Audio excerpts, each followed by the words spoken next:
Peter Gregory Obi, okwute ndị Igbo, dike a na-akpọ ogwu n'anya, ire ọma ejule ji aga n'ogwu, mmiri ama oke, oje mbe enwe ilo, ahịa ọma na-ere onwe ya, obi njụrụ nwa bịara ụwa Naịjirịa, okorobịa ndụ na ume, onye chi ya kpọrọ oku ọza, o meghị ajọ ihe.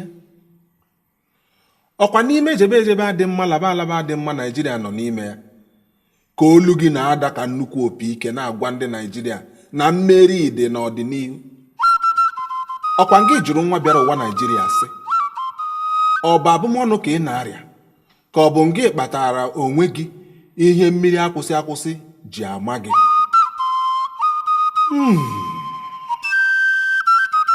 Imeela ka ọnọdụ ọjọọ Naịjirịa doo anyị anya. Igosila anyị ebe mmiri siri baa n'opi ụgbọgụrụ, ma gosikwa anyị etu a ga-esi mesịsịa ya.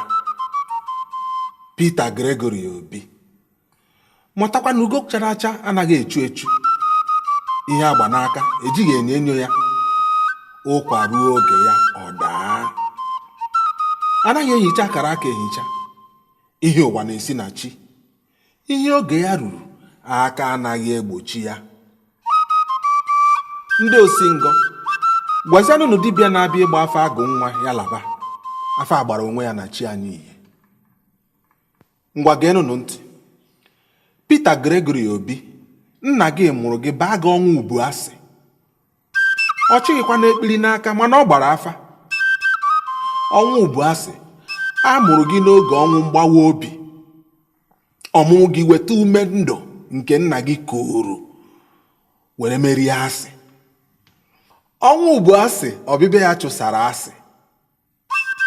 Oge njikọ Naịjirịa gbasara agbasa n'oke asị mba na mba eruo. Ọnwa ubu asị, a mụrụ gị ụbọchị bụrụ eke. Ọnwa ubu asị, nwa eke si n'anyanwụ bụ nwa anyanwụ. Nwa eke anyanwụ wara n'ọwụwa anyanwụ bụ anyanwụ gadaga nga, chawaa n'ọchịchị Naịjirịa. Peter, a mụrụ gị ụbọchị Wenesde na ngụkọ ndị ọcha, Miss Vogue n'asụsụ German, nke pụtara etiti izu ụka. Nwa ọnọ n'etiti bụ nwa gboro ọgụ. Chi gị wekwara gị igbo ọgụ mpaghara dị iche iche nke Naịjirịa n'afọ. Ọnọ n'etiti gboro ọgụ Peter Obi, ekpiri afa ma awụcha, agadi nwaanyị ọsị asịrị. Ikwuru gịnị? Gịnị ka m na-anụ? Isi m jekwe mba chọta isiokwu. Ngwa elegharịa anya, ọ dị ka ọ dị gị dịkwa na mba Amerịka. Echetara m Barack Obama, Nweke amụkwara ụbọchị bụrụ eke n'otu afọ ahụ a mụrụ ọnwa ubu asị. A mụrụ Obama izu na-anọ ka a mụchara ọnwa ubu asị. Eke gbaa ama, n'ahịa na-anọ bụ na-anọ, n'okpukpu na-anọ. Nweke Obama wara n'ebe atụbaghị anya ya n'obodo Amerịka. Ọnwa ubu asị ga-awa na Naịjirịa n'ebe atụbaghị anya ya. Ise.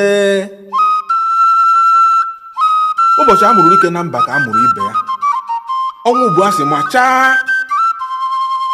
Ndị ekweghị matakwa na ndị mmụọ ekwetarala ha. Peter, ọnwa ubu asị, ihe ịrịba ama dị n'ọmụmụ gị. Anyanwụ wara gị n'ezi ihu. I jiri mbọ na nzere kwụba aka ọtọ n'ọrụ gị niile. Ndị mmadụ na-agbara gị akaebe, ndị mmụọ na-agbara gị osiarị. Ndị mmụọ na ndị ichie Naịjirịa apụtago n'ọgbọ ịkpọpụta gị bụ ijele. Ọkụ agụnyere nwata n'aka anaghị eregbu ya. Onye nna ya dunyere ozi na-eji ụkwụ agbawa ụzọ, isi kara aka na-ebu ogidi. Dike, oge akara aka eruola. Peter Gregory ọnwa ubu asị Obi, jebe na egwu adịghị ya.